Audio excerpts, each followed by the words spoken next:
Welcome back once again, all of my low carb friends, and for those of you who are here for the first time, welcome. Today I have another very easy keto pizza recipe for you.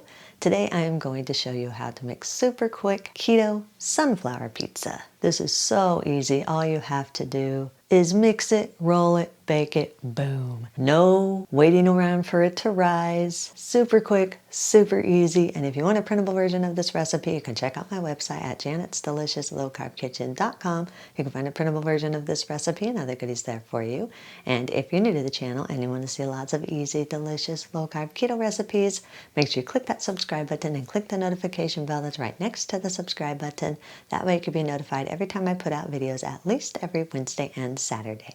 And if you'd like to help support the channel, make sure you scroll down in the description of the video. You'll see some affiliate links. Anytime you purchase anything using those affiliate links, a small portion of your purchase will go to me and help support the channel. Also, make sure you check out the link in the description to my other YouTube channel, Inspirational Songs with Janet. I, of course, have posted another new song there, so make sure you check that out and click the subscribe button on that channel also. And while you do all that, let's get cooking.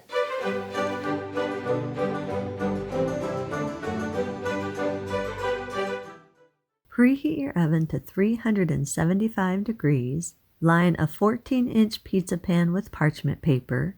If you don't have a round pizza pan, then just use an 8 by 12-inch baking sheet or cake pan. Set your pan aside for just a minute.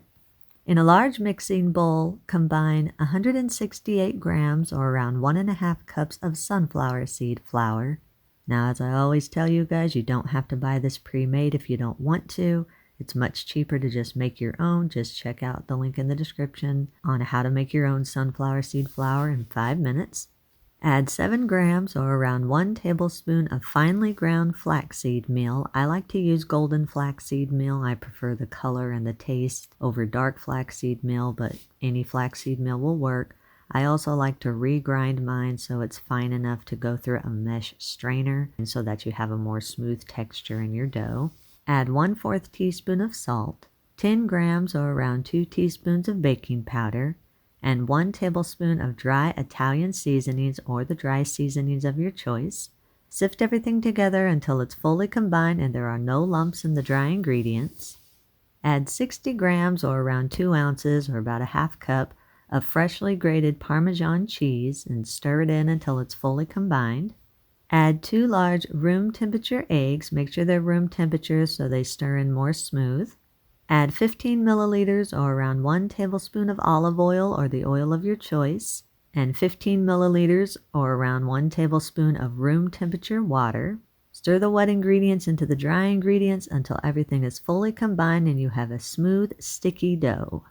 Gradually stir in up to 2 tablespoons of coconut flour. The amount of coconut flour that you're going to need is going to vary on the density of your sunflower seed flour and the density of your coconut flour. You're just wanting enough to keep this dough moist and slightly sticky, but not so sticky that it is going to stick to your fingers when you go to press it out. So for me, 2 tablespoons of coconut flour was perfect, but it might vary a little bit for you. Once you have the right consistency, scrape down the sides of your bowl and push the dough to the center of the bowl. Then shape the dough into a ball shape. Massage the dough in your hands for about 1 minute to help absorb a little bit more of the moisture. The dough is still going to be sticky, but it should still be able to release from your fingers.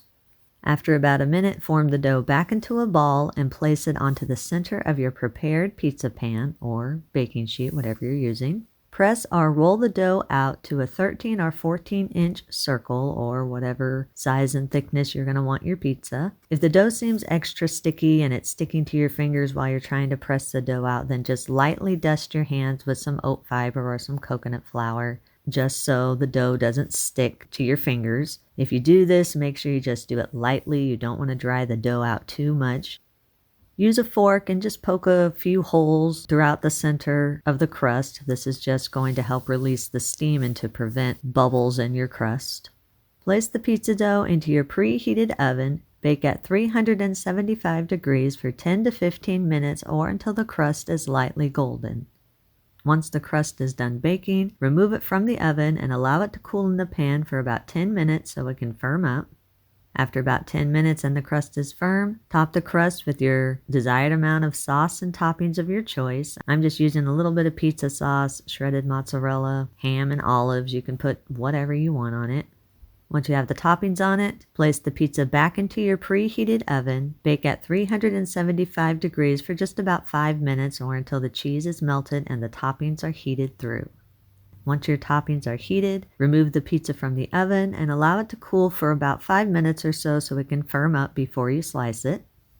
Alrighty, here we are with my lovely piece of pizza. Doesn't that look pretty?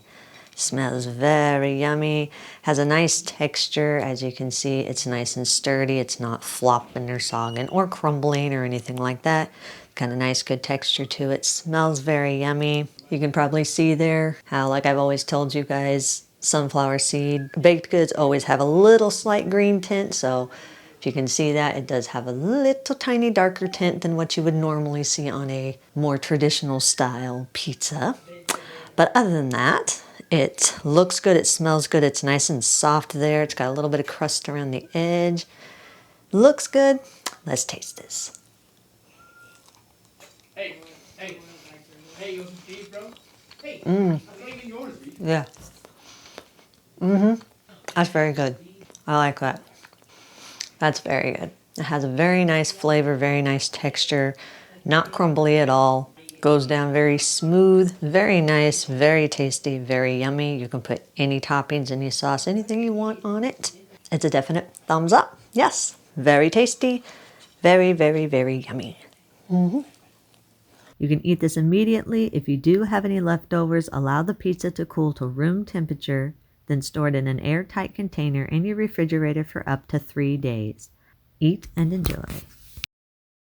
And that's our recipe of the day. I hope you enjoyed it. If you did and you want to see more videos like this, make sure you click that thumbs up like button, click that subscribe button, leave me a comment if you want to. Let me know if there's any recipes that you'd like to learn how to make, and I'll do what I can to get those out there for you. And as always, keep cooking.